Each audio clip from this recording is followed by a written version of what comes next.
Hola a todos y todas, un gusto saludar nuevamente amigos y amigas. Hoy estamos con un compañero de muchos años que ha sido también como su servidor un excelente servidor público y que él trabaja y labora mayormente en el tema legal, en el tema de la abogacía, en el tema de la justicia. Y hoy lo invité justamente porque queremos conversar con él sobre muchos temas que son bastante comunes en lo social, pero que en su momento se vuelven un problema importante para poder defendernos de cosas que nos pasan o no nos deberían de pasar, pero nos suceden y que en su momento se vuelven un espacio de injusticia. Hoy hablaremos sobre justicia cotidiana y por esto quiero platicar con mi gran amigo Abraham Gómez José, que es un abogado, tienes maestría, también tengo entendido en Derecho, ¿verdad, tu estimado? Así es, Rosenberg. Bueno, hoy queremos platicar contigo sobre algunos aspectos que son bastante comunes y que muchas veces conlleva a que las personas y los ciudadanos pues no sepan cómo defenderse de cosas tan básicas que a veces suceden. Yo me acuerdo hace tiempo justamente el concepto de justicia cotidiana, ¿no? De hecho, yo lo veo de otra manera, es decir, lo veo como una injusticia cotidiana que inicia cuando, por ejemplo, a veces una persona adulta mayor se le niega el acceso a un transporte público. Ese es un acto de vil discriminación abierta y que afecta no solo al ánimo, sino también a la vida cotidiana de una persona. Y sin embargo son aspectos tan básicos, tan sencillos, que no tienes ni cómo defenderte. Realmente no tienes ni cómo defenderte, ¿no? A veces no vas a hacer una gran demanda por eso, no vas a hacer un gran pleito legal por eso. Sin embargo, son cosas que pasan cotidianamente. Esto es como un escenario habitual, ¿no? Como son incluso muchas veces las violaciones a los derechos humanos. Pero en casos más concretos que a veces también suceden, y yo quiero platicar contigo justamente en esto, cómo puede defenderse la ciudadanía de muchos escenarios o aspectos o contextos donde a veces es necesario incluso hasta tener un abogado, pero son cosas que tal vez no deberían de suceder. Y yo recuerdo y te traigo a la mesa un tema que es poco común, lo dijimos antes de entrar a grabación, pero que sucede, que es, por ejemplo, ahorita, yo he visto en TikTok y en las redes sociales, el problema que hay cuando llega Comisión de Electricidad y te corta la luz por un supuesto adeudo, por un supuesto problema con tu cableado, o incluso algo que cada día, pues afortunadamente pasa más, es que finque, el personal de comisión finque colocar diablitos y esto hace que la persona, que los propietarios de las casas o de las líneas de electricidad, pues no sepan cómo defenderse. Tú qué sugieres en esos casos? Sí, bueno, como tú bien dices, la justicia cotidiana es aquella, digamos, justicia que sucede todos los días, ¿no? Y justamente se refiere a los temas, por así decirlo, O los más injusticia, ¿no? comunes. O injusticia, ¿no? O injusticias, como dices, ¿no? Entonces, la gente que necesita hacer valer sus derechos, defender sus derechos, y muchas veces no saben cómo, ¿no? Entonces, por ejemplo, dentro de esa justicia cotidiana, ¿cuál es lo más, digamos, común que se tienen incluso datos estadísticos, ¿sí? Bien documentados por instituciones académicas? Justamente en el 2017 el CIDE hizo un análisis, un estudio sobre justicia cotidiana, ¿no? Y de ahí es donde emanan las reformas más importantes al sistema de justicia de nuestro país. Recientemente la reforma laboral, ¿no? Del 2019, ahora la reforma al sistema judicial en materia familiar y civil, ¿no? Que ahora ya vamos a tener un código de procedimientos civiles y familiares único, con una justicia oral, ¿no? Para hacerla más expedita, más rápida, ¿no? Y pues obviamente, como tú bien dices, hay situaciones en las cuales tanto las mismas autoridades o el Estado, tendiéndose como a los órganos de gobierno, como puede ser CFE o cualquier otra ente de autoridad, pues vulneran los derechos de las personas, pero también hay vulneración que pueden ser de los mismos particulares, de un ciudadano a otro ciudadano, ¿no?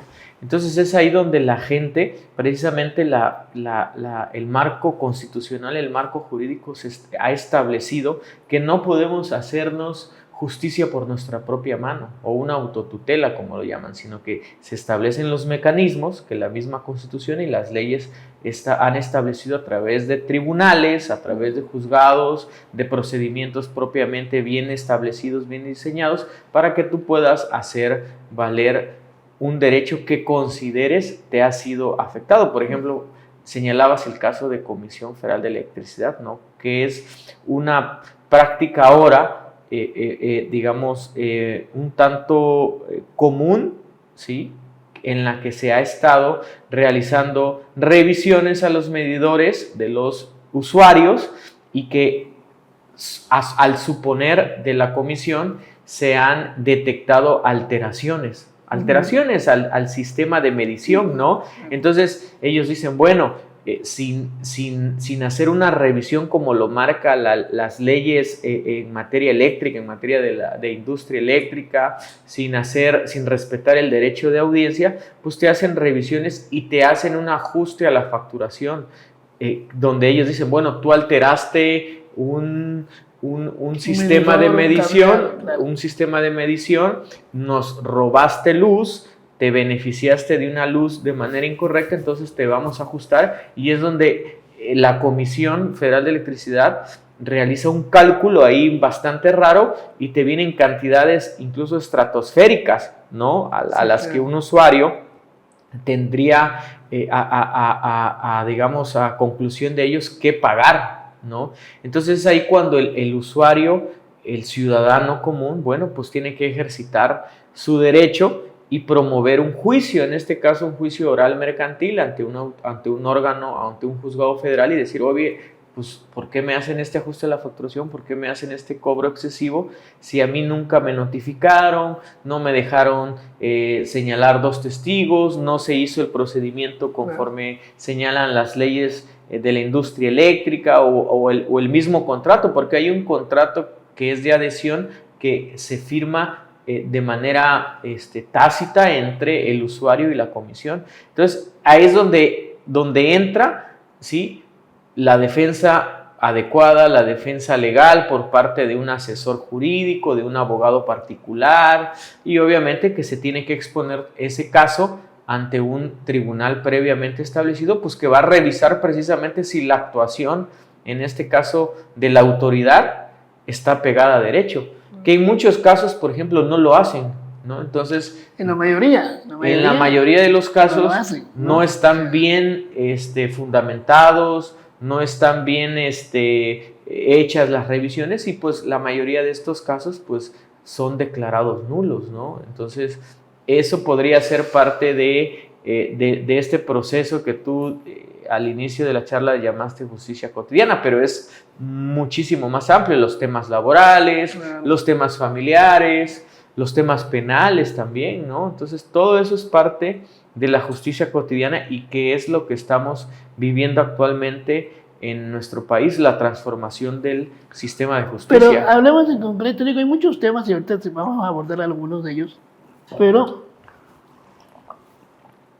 un poco más en concreto, la práctica habitual de comisión, les guste o no, yo sé que muchos se van a inconformar o molestar porque tengo amigos y amigas en CFE, ¿no? Que obviamente tampoco se puede generalizar, porque no todos los que son operadores de comisión pues son directivos, o al revés, pues no todos los directivos de CFE son personal operativo, personal de campo, pues, entonces no todos tienen la misma función como en cualquier institución.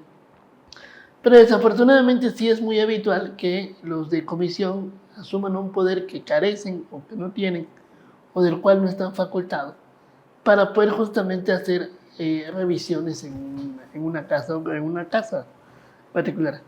Hay un tema particular que ojalá tú puedas responderme, que es algo que yo entiendo de una manera y quiero saber si es válida o equivocada. ¿Los medidores son de propiedad de comisión o son propiedad del particular?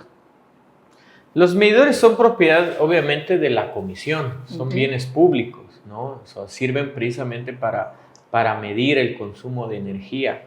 Obviamente, el sistema de medición que actualmente tiene CFE se han modificado precisamente para establecer mecanismos más eficientes, más certeros en cuanto al cálculo de la energía que consume el usuario, el habitante de la ¿cómo se dice? De la casa habitación, ¿no? Sin embargo, pues también como todo equipo, digamos, de medición, pues puede tener fallas, ¿no? Entonces, claro, pero todas esas fallas, pues obviamente se tienen que revisar y ajustar y todo. Pero el tema sería, yo también me sé otra premisa que a veces logramos descifrar, es, si bien, bueno, el medidor es de comisión, donde está instalado es propiedad privada. Claro. Y no puede, así sea la banqueta, como habitualmente sucede, así sea la pared que da a la calle, es propiedad privada, ¿no? Y no puede personal de comisión solamente llegar a desmontar, porque luego ya llegan y te desmontan el medidor.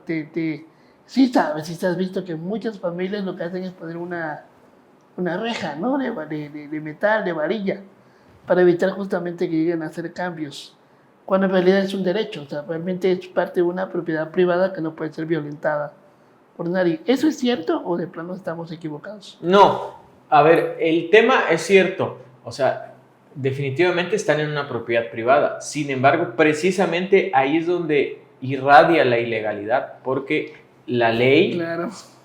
Te establece cuál es el procedimiento precisamente para poder, digamos, realizar la revisión al medidor. Y obviamente lo que tú dices, en la mayoría de los casos,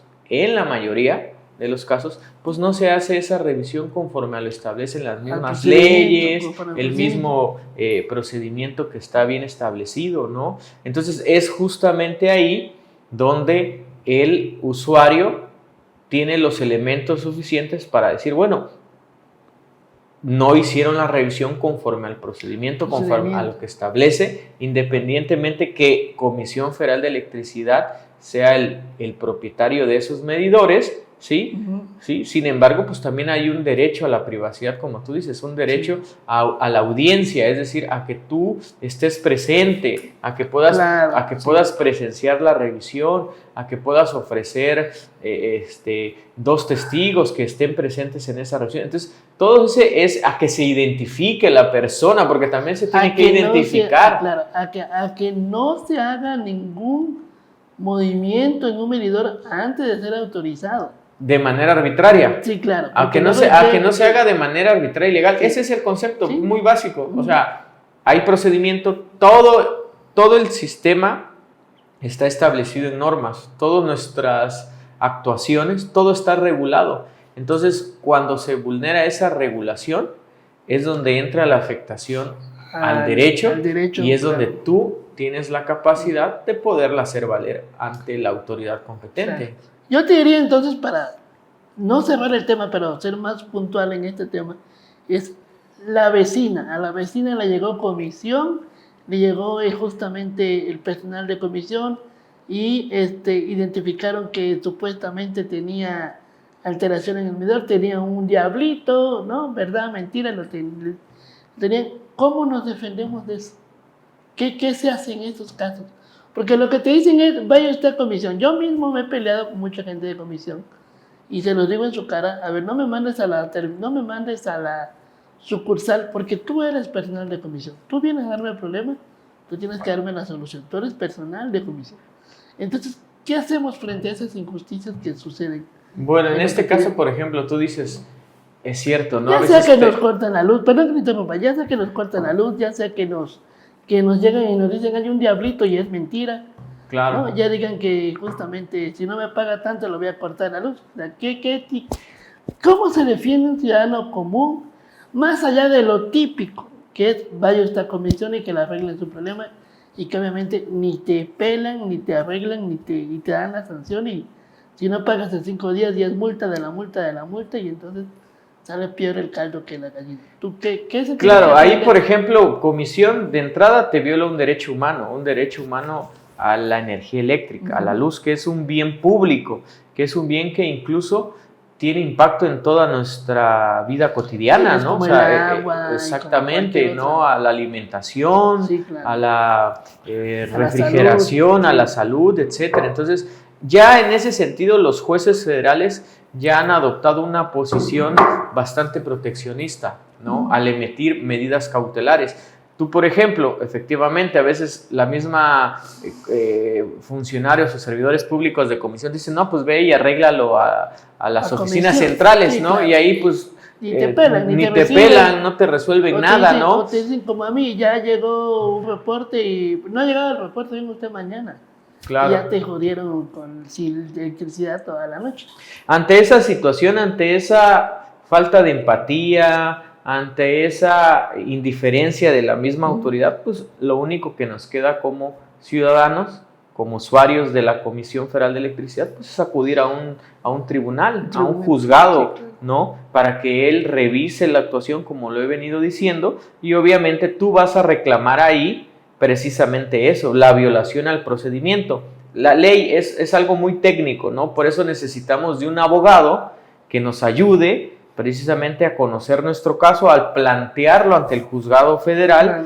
y que le diga que el proceso, todo el proceso de revisión, ¿sí? Así, literalmente esa es la parte fundamental, que el proceso de revisión fue ilegal, Sí. fue prácticamente hecho a espaldas del usuario, ¿no? Entonces el juzgado va a revisar así puntualmente todo el proceso que hizo CFE, ¿sí? Con sus servidores públicos, con sus trabajadores, para ver si fue apegado a derecho. Si ellos faltaron y No se rompieron hizo una apegado a norma derecho. establecida, pues prácticamente se declara todo nulo. Nulo. Entonces, todo ese cálculo, toda esa facturación, ese ajuste, ese monto excesivo que te están cobrando, pues se cae y ya no se puede volver a cobrar, ¿no?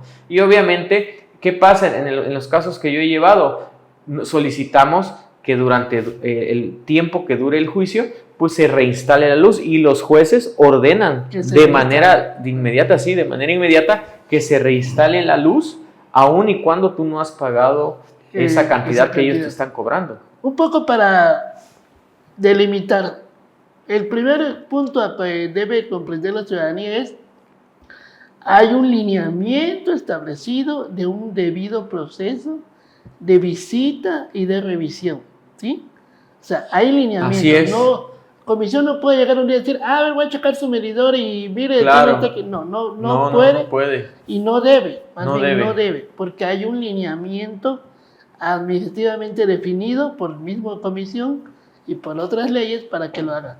2, si mañana le llegan a revisar su medidor sin una orden por escrito, yo me acuerdo del caso de que me tocó, que el de comisión me decía, es que tengo aquí en mi celular la orden, y yo le decía, esa orden no te sirve, o sea, legalmente no sirve, no me interesa a mí que esté en tu celular y que sea una aplicación de tu celular. Pudiera ser una aplicación oficial, puede ser, pero no es lo legalmente procedente. Entonces, segundo, tiene que llegar con una orden, aunque parezca ridículo, y porque ya hemos normalizado ver a comisión en las calles sin esas órdenes, pero realmente debe de tener una orden por escrito.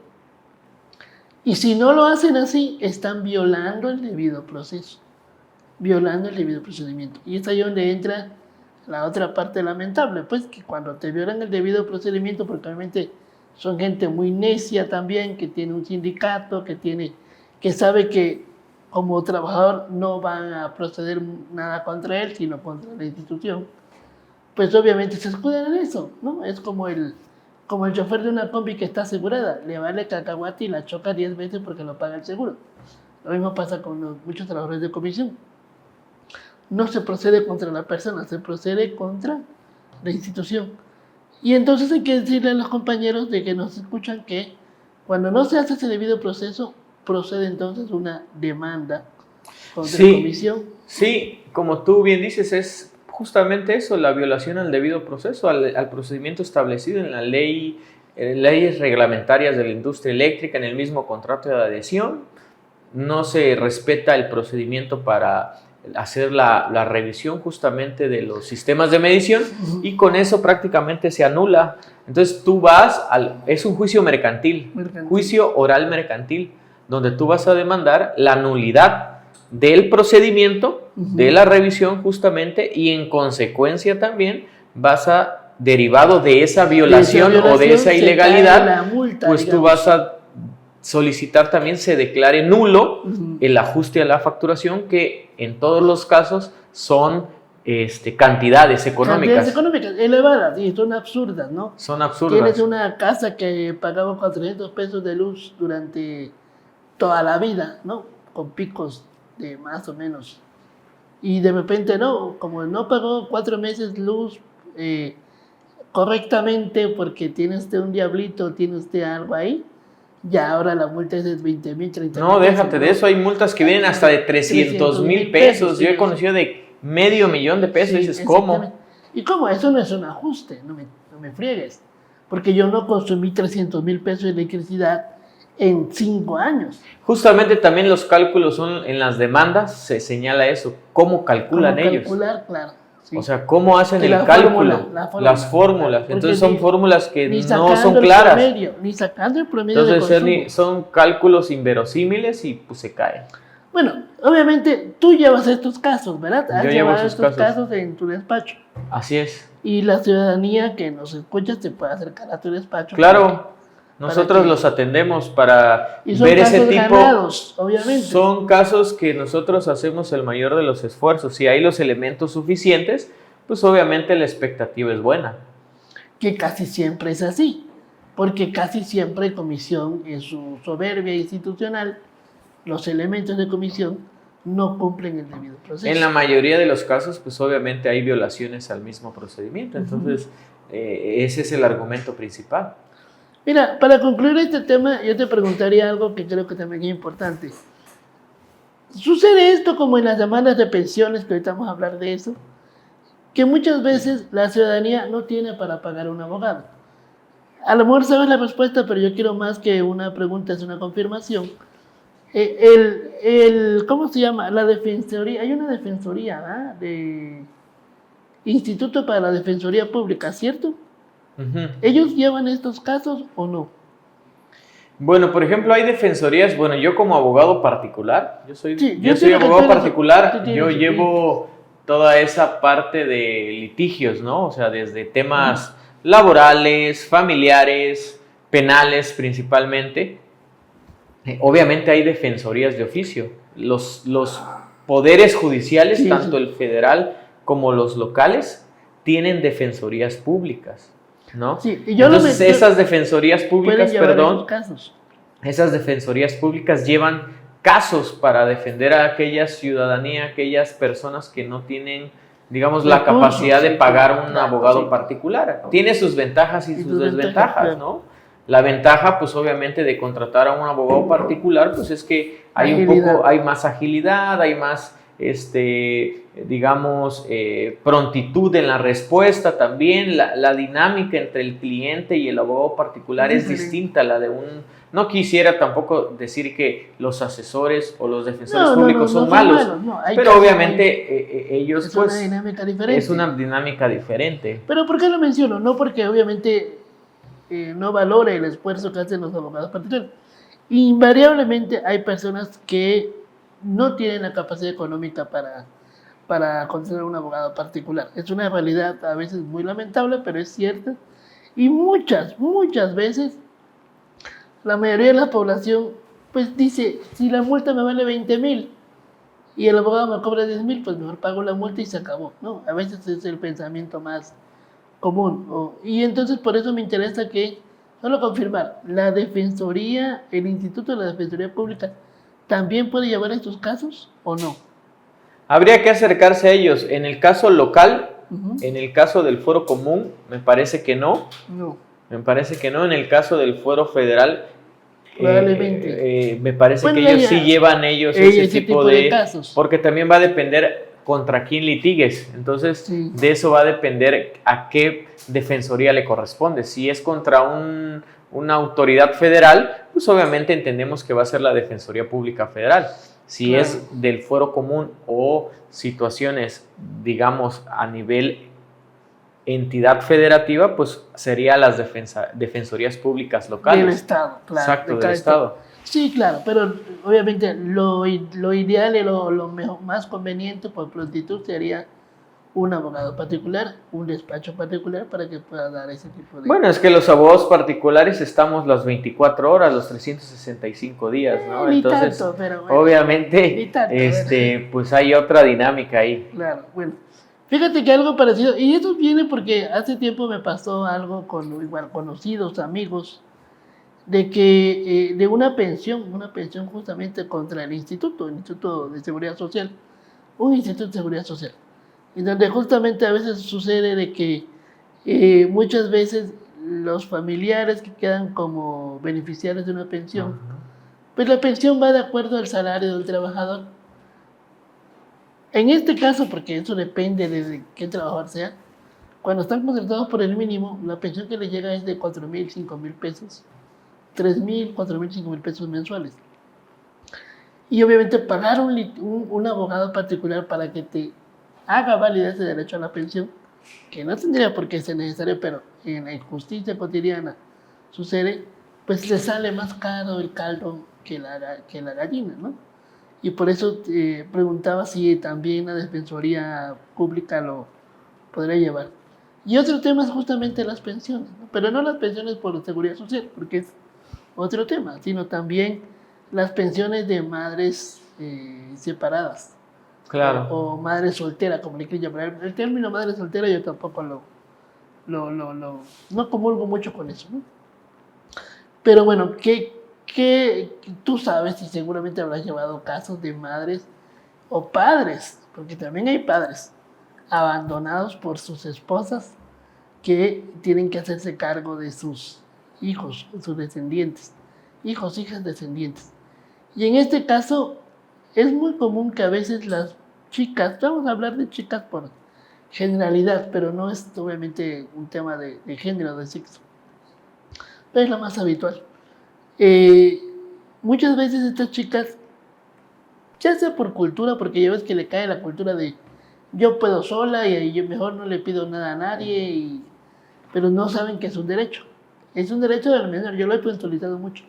Es un derecho del menor, no un derecho de la madre. Es un derecho que se le da al menor y se le garantiza al menor o al descendiente. Y muchas veces también yo tengo entendido que las instancias gubernamentales de oficio no llevan estos casos de demanda por pensiones alimenticias. Primero, ¿esto es cierto o no? Y segundo, ¿cuál será el procedimiento habitual para poner una demanda por pensión alimenticia? Bueno, el caso de los alimentos hacia nuestros hijos, hijas, descendientes, es de carácter obligatorio, ¿no? En este caso a los menores de edad, que incluso también pueden ser mayores de edad si están estudiando, ¿no? Pero la ley ha entendido como derivado de una obligación moral, también de una regla social, pues que los padres sean los que procuren el bienestar de los hijos, ¿no? Entonces, las pensiones por concepto de alimentos, ¿sí? Que abarca, la palabra alimentos no solo abarca propiamente la comida, lo que se come, sino exacto, todo lo ¿no? Sino que ya la Corte ha dicho, bueno, vestimenta, educación, recreación, salud, sí. ¿no? Entonces, pues obviamente es una obligación, máxime que los menores de edad pues no tienen la capacidad para valerse por sí mismos, ¿no? Entonces, por eso dicen que los alimentos son del orden público, es decir, que es un interés superior, es un interés social, o sea que el Estado tiene la obligación de garantizar, de procurar, ¿sí? Y defender, ¿sí? De velar que los que necesiten esos alimentos, ¿sí? Se les provea por parte de sus ascendientes o de sus progenitores, ¿no? De sus padres, ¿no? Entonces, obviamente, como tú bien dices, ¿no? Hay padres, estadísticamente es el mayor número de desobligados, ¿sí? por así decirlo, o de deudores alimentarios, pues son los hombres. Son los varones, culturalmente, incluso el hombre es quien abandona o quien deja en desamparo a su familia, ¿no? O sea, hay casos excepcionales, por supuesto, pero estadísticamente ha sido, al menos en la cultura mexicana, claro, pues la madre es la que se hace yo creo que responsable. Latinoamericana Incluso, ¿no? En Latinoamérica, ¿no? O sea, la obligación, la mayoría de los casos, de manera incluso injusta, inequitativa, recae en las mujeres. Hay por ahí estudios incluso que son las mujeres, ahora con las nuevas, digamos, aperturas que ha habido, que las mujeres hacen doble trabajo, ¿no? Las mujeres sí, claro, trabajan formalmente, se emplean, ¿sí? Y además también realizan deberes y cuidados del hogar hacia sus hijos. Entonces, y que esos no son retribuibles, ¿no? Que también han entrado otras figuras como las pensiones compensatorias, aquellas madres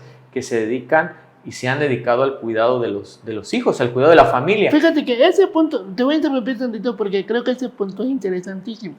Yo no la conocía hasta hace 2 años, por ahí, que tuve una experiencia de una experiencia religiosa. Una compañera una amiga que me platicaba de eso y dije, caray, no sabía que había esa figura. Es la, ¿cómo se llama? Pensión compensatoria, que es la que se otorga a un miembro de la pareja por haber permanecido, si me equivoco me corriges porque no tengo claro el tema, por haber realizado labores domésticas o del hogar. De cuidados del hogar. O de cuidados, sí. Del claro, hogar y de la familia. O de cuidados. Ahorita hablamos de cuidados porque es un concepto también muy definido, muy aparte. Y que justamente, vamos a suponer en lo habitual, ¿no? El varón debe compensar a la mujer por haber realizado esas labores. ¿Cómo se llega a esa figura? Bueno, no cómo se llega a esa figura, porque obviamente hay toda una cuestión histórica. ¿Cómo puedo demandar esa figura? Bueno, justamente es lo que te iba a comentar. Por ejemplo, ¿cuál es el tema aquí? Aquí ya estamos hablando de un tema de derecho familiar o derecho de familia, ¿no? O sea, de estas obligaciones familiares que tenemos con respecto a nuestros hijos, que incluso también puede ser hacia nuestros ascendientes, que se ha normalizado. Hacia nuestros padres, ¿no? Entonces, por ejemplo, ¿cuál es la forma de hacer valer o hacer que se respete el derecho de los menores a recibir los alimentos? Pues obviamente, pues tú vas, promueves un juicio, ¿sí?, de alimentos en la vía judicial, donde obviamente ahí no hay formalismo, porque ahí este tipo de juicios no son, digamos, o hay mucho de lo que se llama suplencia de la queja, ¿no? Así, no existe un formalismo, o sea, deben de ser elaborados de la manera más sencilla, ¿no? Sí, donde ¿no? Bueno, no, tienes que demandar de manera escrita, o sea, hay que presentar la demanda por escrito, ¿no? Ahora el sistema, tú presentas tu demanda, donde pues obviamente tienes que acreditar la relación parental, ¿sí?, a través de documentales, como pueden ser las actas de nacimiento, también te exigen, por ejemplo, para acreditar comprobar el parentesco con los menores. Exactamente. Y con una persona. Sí, independientemente si estás casado o no, porque sí, hay hijos que digamos, no necesariamente se procrearon a través de un matrimonio. Puede haber sido una relación abierta, un concubinato, sí, un noviazgo, etcétera. Pero eso no exime a que tú tengas la obligación de brindar alimentos, ¿no? Entonces, incluso la madre, ¿sí?, del menor o de los menores que quiera solicitar una pensión hacia un padre desobligado,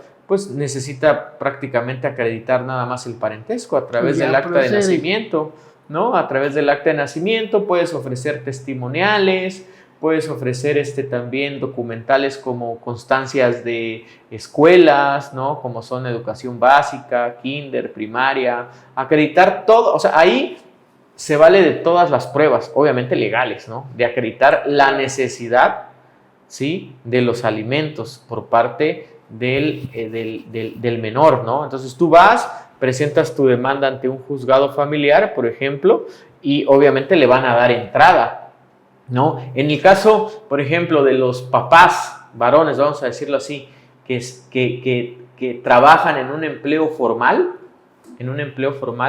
es muy fácil, por ejemplo, que les impongan una pensión provisional en tanto se resuelve el juicio. Y ahí no necesitamos, digamos, los abogados ni los juzgados, propiamente hablando, de la anuencia del acreedor, del deudor alimentario. Se notifica a la empresa y la empresa tiene la obligación, porque es una orden judicial, de descontar lo que ordene. Si ganas 100, un porcentaje, va a fijar un 20, porcentaje. 30%, El porcentaje lo va a fijar el juez, ¿no? Regularmente te ponen un 25% por hijo, dependiendo de los salarios. Eso es importante, 25% por hijo, si tienes 3, 75%. No, eso va a ser a valoración, es un ejemplo. O sea, el juez va a valorar, el juez va a pedir informes. Claro. El juez le va a pedir informes a la dependencia, a la empresa, ¿no? En el caso de personas que se les pueda descontar, pero también el hecho de que no trabajes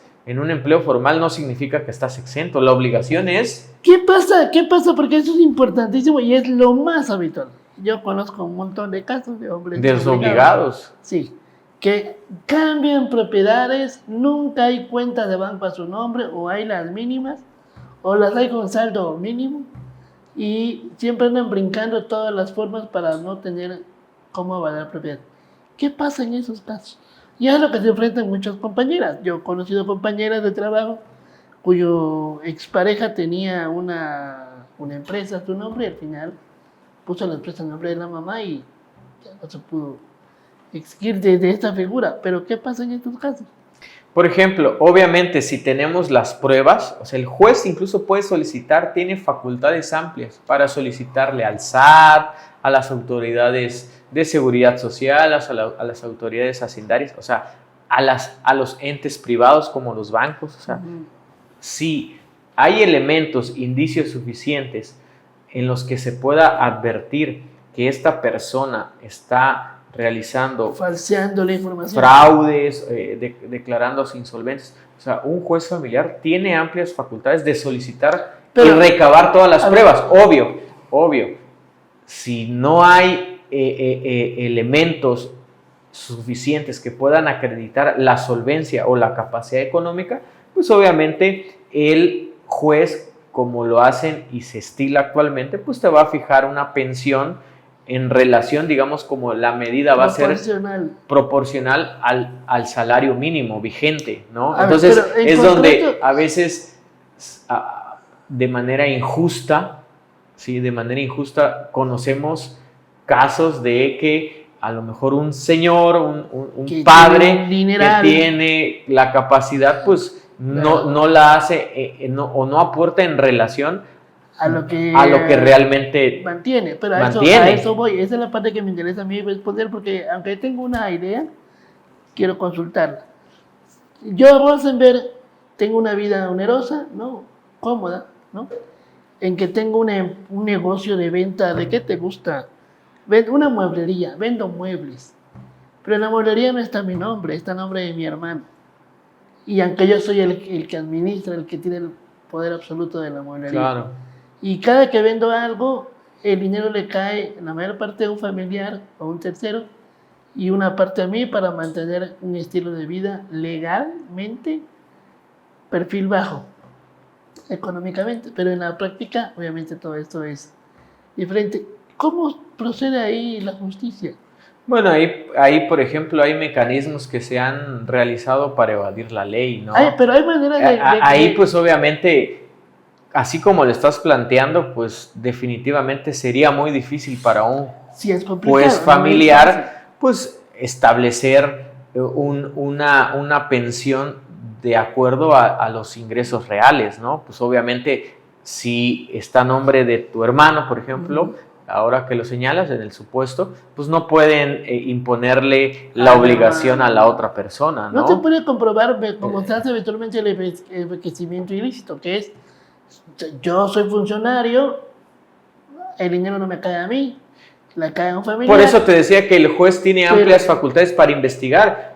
si el juez, sí, a petición incluso de quien demanda, sí, reúne elementos de prueba donde dice realmente ya detectamos que hay ingresos reales suficientes para imponer una pensión suficiente, claro, lo va a hacer. Si no la tiene, pues definitivamente no puede hacerlo. O sea, no puede alguien imponer una pensión si no encuentra elementos, ¿no? Claro, o sea, pero, aquí sí se estila mucho eso, desafortunadamente.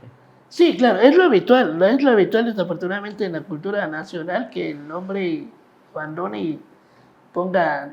Hay padres muy responsables, sí, también. Hay de todo, pero es lo habitual. Y ¿por qué? Porque obviamente yo sé que enriquecimiento ilícito, por ejemplo, ese delito, pues sí, o sea, no basta con que no esté a tu nombre, no tiene que estar a tu nombre tampoco de tu pareja, de tu hermano, de tu familiar, hasta cierto punto. Ejemplos clarísimos de...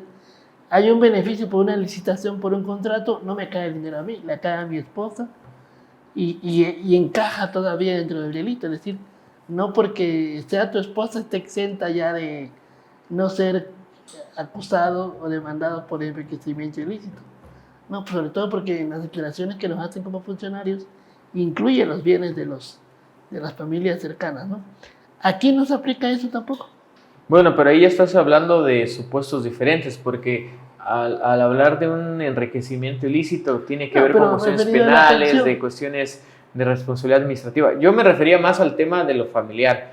Obviamente aquí, pues obviamente se tiene que perseguir o se tiene que investigar bajo otro mecanismo, que tendría que ser una investigación penal, una investigación de carácter administrativo. En lo familiar no se puede atender ese supuesto, es decir, te lo vuelvo a plantear. Yo tengo una vida onerosa, conocida, pero realmente, legalmente, los bienes no me ingresan a mis cuentas, sino ingresan a cuentas de un familiar cercano, que me da a mí esos bienes por otras vías. No. En el caso familiar, ya te entendí, en el caso familiar, pues va a ser sobre el deudor. Nada más. Exactamente, entonces ahí es muy complicado, muy complicado, por eso te decía, pues el juez va a tener amplias facultades para solicitar informes, recabar pruebas, o sea, y obtener el mayor número de pruebas posible para poder llegar a una sentencia que determine una pensión justa, necesaria y suficiente para la persona que lo necesita. El menor, porque es importante, o los menores, ¿no? Sí, o los menores, o para el hijo que tal vez sea mayor de edad y esté estudiando, ¿no? También para ellos se extiende. Es muy común. ¿Hasta qué edad es válida la solicitud de pensión? Bueno, no se establece, no se establece, pero se ha hecho, como hay criterios que mientras estén estudiando el sistema de educación superior, hay padres que, digamos, la obligación es hasta la universidad. Y de ahí, pues obviamente, ya puedes solicitar incluso la cancelación de la pensión, ¿no? Claro. O sea, hay casos reales de hijos que siguen demandando la pensión y que es habitual. No son muchos casos, pero sí conozco algunos en los que pues siguen estudiando y siguen manteniendo la pensión. Y ese es otro punto, a ver qué tan válido es que yo soy un hijo que demanda una pensión y estoy en una universidad, concluyo la universidad, me meto a otra carrera o me meto a la maestría. ¿Eso sigue siendo válido o ya no? Bueno, ya tendrá que ser y ponerlo a consideración de un juzgador, ¿no? Pero lo habitual, ¿cuál sería? Pues, digo, lo habitual sería que la obligación sea hasta que termine la educación universitaria, ¿no? Una única carrera. No lo establece así, no está establecido en la ley, no te establece. La obligación dice, mientras sigan estudiando, ¿no? Entonces, digo, ya habrá una cuestión que hacer. Un doctorado y seguir demandando pensión. Podría ser. O sea, es un supuesto válido a criterio de un juez. Podría explorarse. Está canijo. Pero entonces, retomando un poco para ir cerrando el tema, ¿cuál es el camino que debe tener una persona, hombre o mujer, que quiere demandar una pensión por... Bueno, habíamos hablado de los dos temas. Uno era la pensión compensatoria, ¿no? Ambas son de carácter familiar, la pensión compensatoria como la Y la de pensión de alimentos, pues tiene que ser a través de un juzgado familiar. En el caso local, pues es un juzgado familiar, ¿no? En el que se tiene que plantear precisamente esa necesidad de los alimentos, de la necesidad de ser acreedor de una pensión para cubrir las necesidades básicas, ¿no? Y el juez pues va a determinar, ¿sí?, una pensión provisional en un primer momento, y después, a través de una sentencia, pues ya sería la pensión definitiva, pero necesariamente tiene que ser a través de un juicio. ¿Qué tan válidos son los acuerdos? Porque yo también he sabido de casos donde se llegan a acuerdos previos o acuerdos antes de un proceso de separación o divorcio. Por ejemplo, se puede incluso ahí hay centros, los centros de justicia alternativa. Tú puedes acudir a esos centros donde son instituciones que dependen del mismo Poder Judicial, donde tú puedes acordar, por ejemplo, la pensión, el monto, el porcentaje, firmas un convenio y tiene toda la validez, toda la fuerza como si fuese una sentencia, ¿no? Okay. Si tú incumples, pues ya vas y demandas el incumplimiento. Pero ya cuando firmas ese convenio frente a este tipo de autoridades, como son los centros de justicia alternativa, pues adquieren la categoría de sentencia y con toda la validez. Entonces, esos acuerdos son válidos, claro, son totalmente legales y válidos. En otras palabras, si yo tengo una relación más o menos decente con mi expareja, de la que me estoy separando, casado o no, que eso es otro contexto, supongamos casado, ¿no? Legalmente casado, y logramos un entendimiento suficiente para llegar a un acuerdo, y digo, frente a un ¿es juzgado el de justicia alternativa? No es juzgado, ¿eh? No, bueno, son centros de justicia alternativa. Ajá. Y acuerdo, a ver, voy a ver a los hijos 2 veces al mes, los fines de semana, voy a pagarle 6,000 pesos quincenales o mensuales, sí. Y todo en paz. Eso lo firmo frente a un centro de justicia alternativa y tiene todo el carácter legal de un acuerdo ya, de una demanda, una sentencia, ¿no?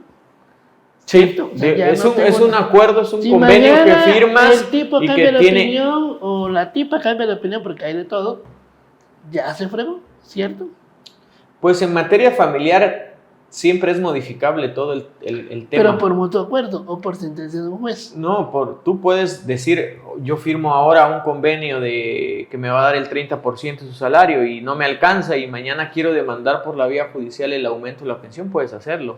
Pero al revés, ¿no? O sea, yo como proveedor del 30% digo, pues ya me estoy quedando en la calle, ya no puedo hacer eso. También puedes solicitar la reducción. Sí, hay mecanismos para solicitar la reducción. Entonces, incluso cuando tú demandas, en los primeros acuerdos que se emiten por partes del juzgado te advierten, oye, te recuerdo que hay un centro de justicia alternativa donde tú puedes llegar a acudir y hacer un acuerdo.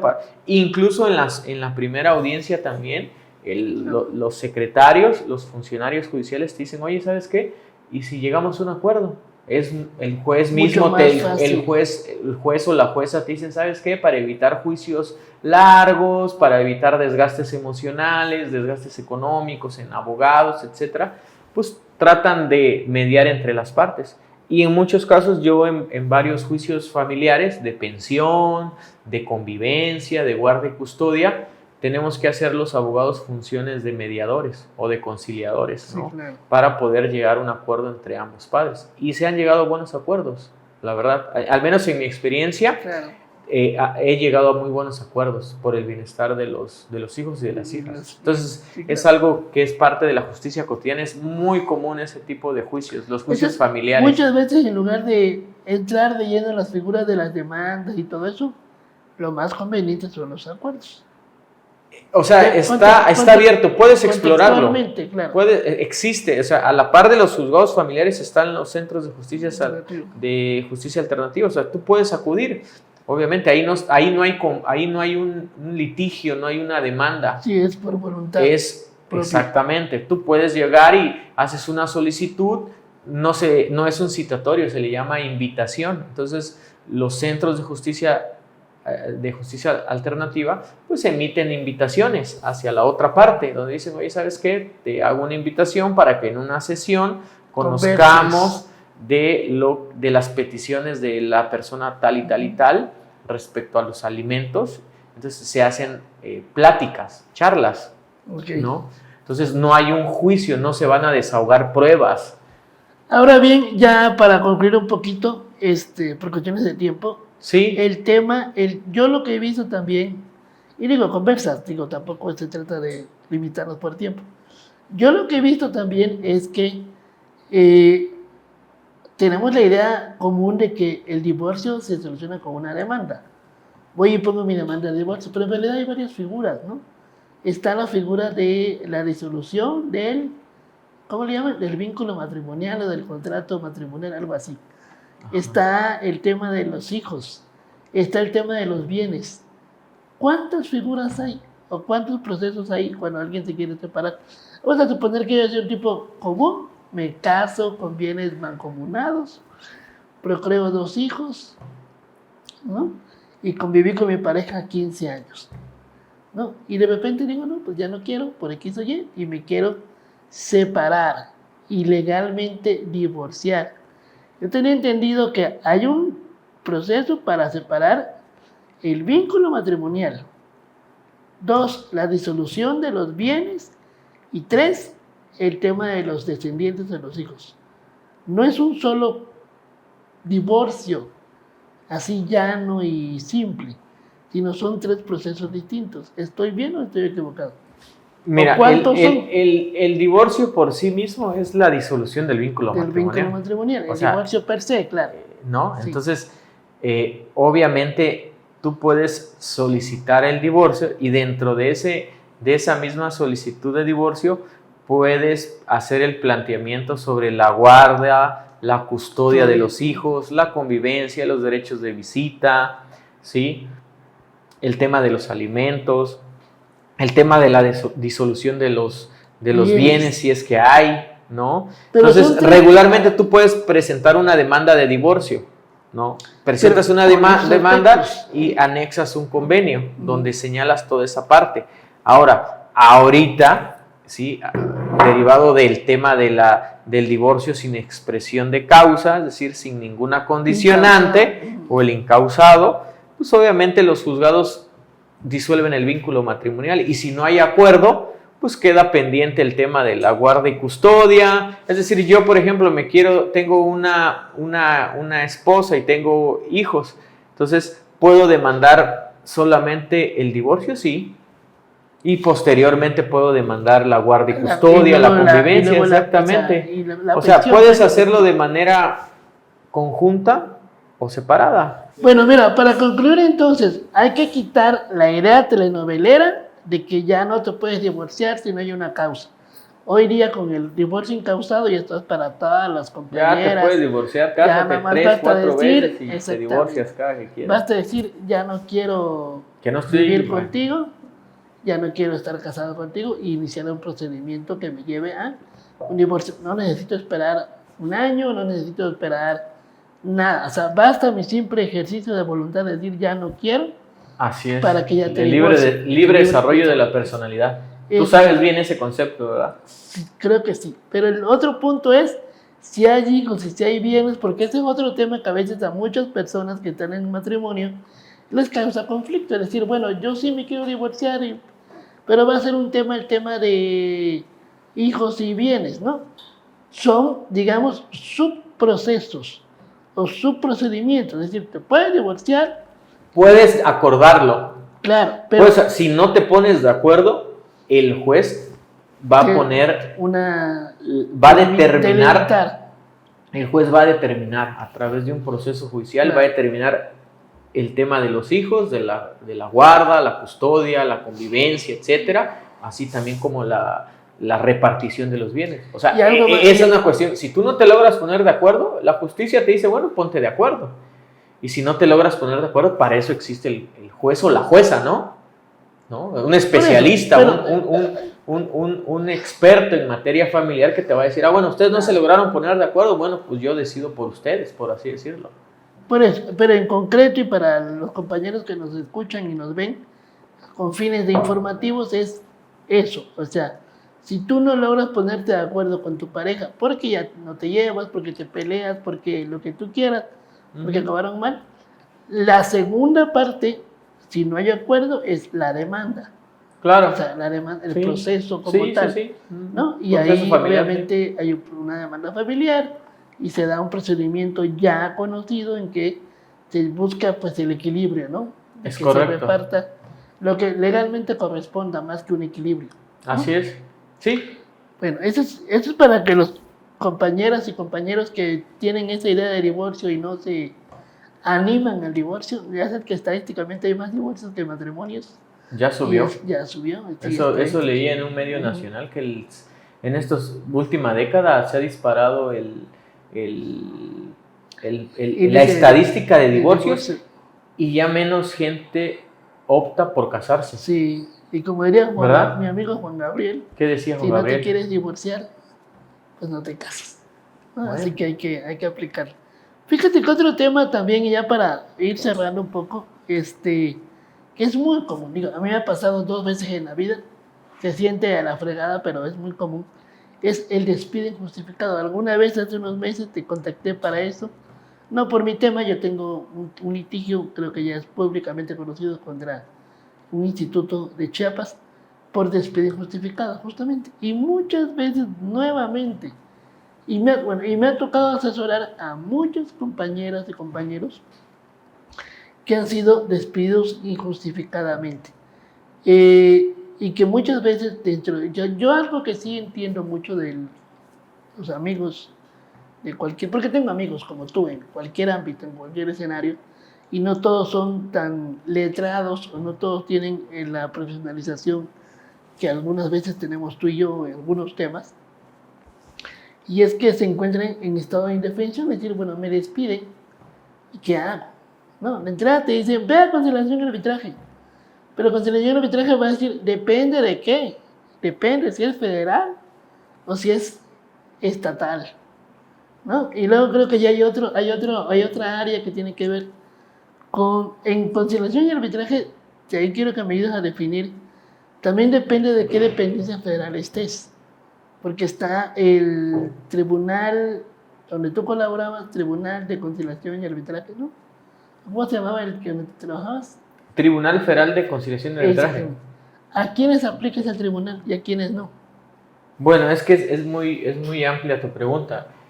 El Tribunal Federal de Conciliación y Arbitraje, donde yo laboré en algún tiempo, ahí es para los conflictos de los trabajadores del gobierno federal. Federal, ok. Trabajadores, dependencias federales. Hasta ahí. Ahora, hasta ahí. El trabajador, no te quiero cortar de mala manera, simplemente es para no... sí está bien, para acotar, ¿no? Cortar. Ahora, del otro lado, el que es trabajador de cualquier dependencia no federal, ¿a dónde debe de ir? Bueno, hay trabajadores que son de organismos descentralizados que... Ejemplo del no centralizado o de descentralizado. CFE, por ejemplo. CFE. Sí. CFE, Pemex. Pemex, por ejemplo, ellos, sus conflictos los llevan en los ahora nuevos tribunales laborales, o los juzgados laborales del apartado A. Es un tema ahí muy técnico, ¿no? Pero bueno, vamos a ir así. Pero, por ejemplo, ahora que dices de los despidos injustificados y ya para darle más celeridad, ¿no? En 2019 hubo una reforma al sistema de justicia laboral, ¿no? Donde se establecieron juzgados laborales a nivel federal y local, y también se implementaron centros de conciliación del ámbito local y centros de conciliación del ámbito federal. Entonces, por ejemplo, vamos a poner un supuesto, un trabajador de una empresa de autoservicios. El taller mecánico de fulanito. Un trabajador, ¿no? Que cumplía un horario, que recibía un sueldo, que tenía órdenes de un jefe directo, que esos son los elementos de la relación laboral. Tenía trabajando más de 6 meses, un año, etcétera, etcétera, y de repente le notifican de manera verbal, ¿sí?, que es despedido. Ya no vengas mañana. Que ya no vengas mañana. Pues obviamente ahí nos encontramos ante un despido injustificado, porque no le están diciendo la causa La ley te establece, la Ley Federal del Trabajo te dice, tiene causas del por qué te pueden despedir de tu fuente de trabajo. No solo tiene que haber una causa, también tiene que haber un procedimiento para despedirte, ¿no? Te tienen que notificar de manera personal, te tienen que levantar un acta administrativa donde te deben decir, bueno, estas fueron las faltas que tú incurriste, lo que señala la Ley Federal del Trabajo, ¿no? Y dice ahí la Ley Federal del Trabajo, en un artículo, el 47, dice, estas son las causales que tú puedes incurrir para que se te rescinda de tu trabajo sin responsabilidad para el patrón, ¿no? Y pues te voy a notificar, te vamos a iniciar un procedimiento, ¿sí? Y te voy a notificar después de que se cumplió con el procedimiento y estás fuera de la empresa. Nunca se hace, o muy pocas empresas lo hacen. Muy pocas lo hacen. Entonces, obviamente, estamos ante un despido injustificado.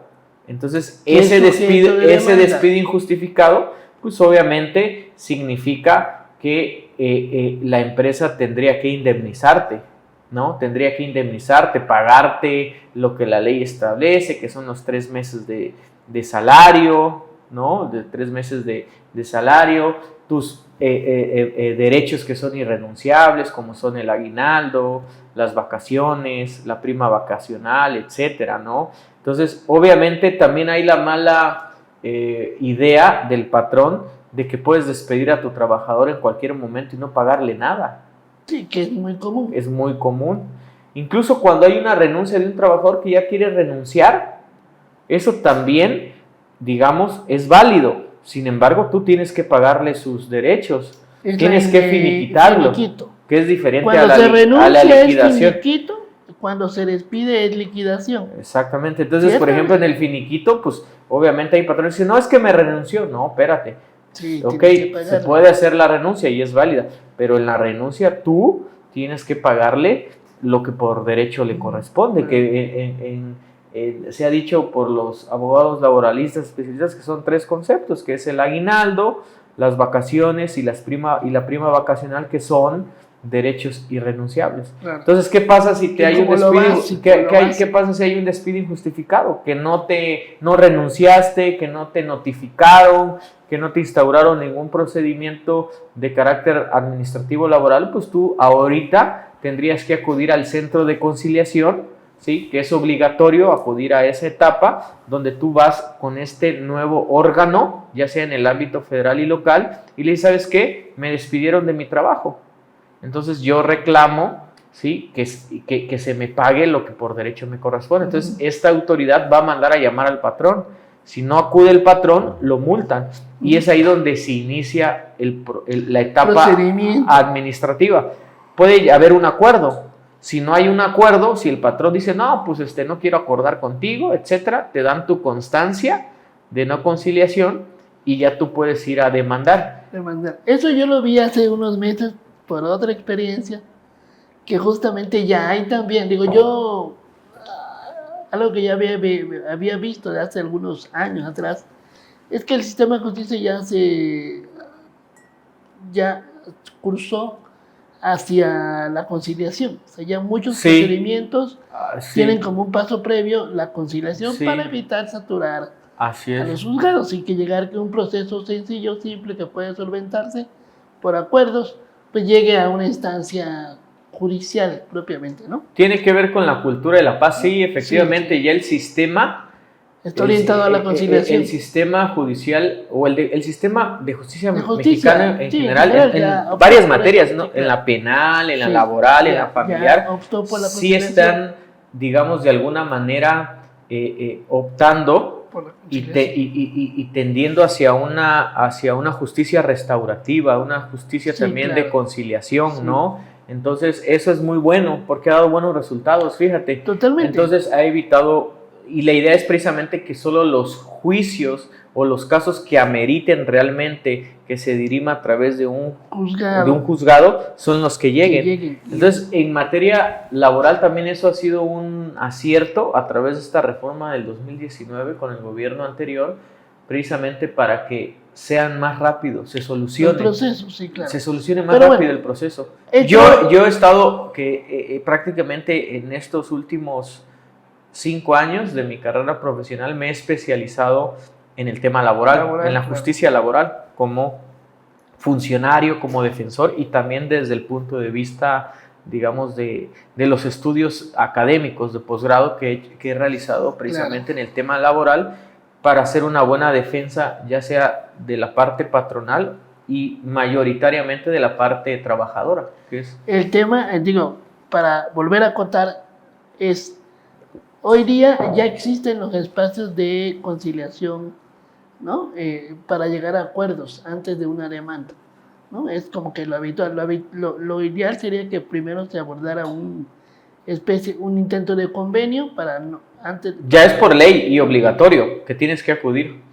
Es obligatorio que acudas, no que acuerdes. No que acuerdes, claro. ¿Dónde están ahorita? Porque esa parte yo también estoy confusa. ¿Dónde están estos centros de conciliación laboral? ¿En qué dependencia están? Son organismos descentralizados. En el ámbito federal es un organismo descentralizado que depende del Poder Ejecutivo Federal. Y en el ámbito local, en los estados, son órganos descentralizados que son dependientes también del Poder Ejecutivo. Se mantiene esa idea de que si eres trabajador de un estado, ya sea Tabasco, Chihuahua, Durango, tú vas a un tribunal de justicia administrativa local. ¿Cierto o falso? Si eres un trabajador de un estado, del gobierno de un estado, ¿dónde metes tu demanda por despido? Ok, ya te entendí. Bueno, es que ahí ya estás abarcando otro tema del derecho laboral, ya sería el derecho burocrático. Entonces, claro. Una cosa es digamos, los trabajadores del gobierno del estado, ya sea federal o estatal, y otra cosa son los trabajadores, digamos, de las empresas o de la iniciativa privada, ¿no? Entonces, en el ámbito federal, por ejemplo, hay tribunales laborales en materia burocrática, y en el ámbito local hay, por ejemplo, los trabajadores de los municipios. Ahorita que justamente me han hablado, estuve en Ocosingo el fin de semana y voy a llevar los casos de varios trabajadores de municipios de la zona y que son despedidos de ayuntamientos de esa zona del estado, y ahí sí voy a demandar ante los juzgados burocráticos. Entonces, de Chiapas, ¿sí? También llevo muchos casos de trabajadores que son despedidos de empresas.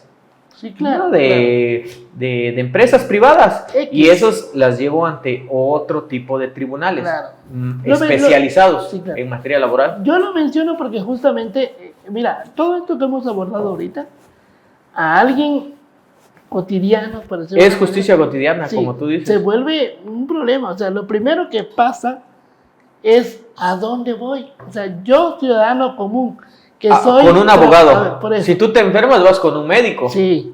Pero, si tú tienes un problema legal, pues vas con un abogado o abogada, ¿no? Entonces, ¿cuál es aquí mi consejo? Acudan con un abogado, con una abogada, para que tengan una defensa adecuada, para que se asesoren de manera correcta, porque a veces no lo queremos hacer. No, porque justamente en lugar de ir al médico, al abogado, vas con él, vas a la clínica y con mi amigo, la amiga, el primo de la clínica mi vecino. Es el tribunal de conciliación, que a veces pues no hacen una defensa adecuada, ¿no? Porque están saturados también. Pero la idea general de este punto es que justamente, ciertamente, acuden a un abogado y puedan empezar en principio a identificar a qué dependencia es la que debe acudir para hacer la demanda según tu estatus laboral, ¿no? Según tu condición laboral. Según tu problemática legal, el abogado te va a decir a dónde tienes que acudir y qué estrategia tienes que realizar. ¿Qué es lo primero? A ver, en 5 pasos, o más o menos, ¿qué es lo que tiene que hacer un trabajador general? O sea, sin distinguir tanto, para que cuando es despedido injustificadamente.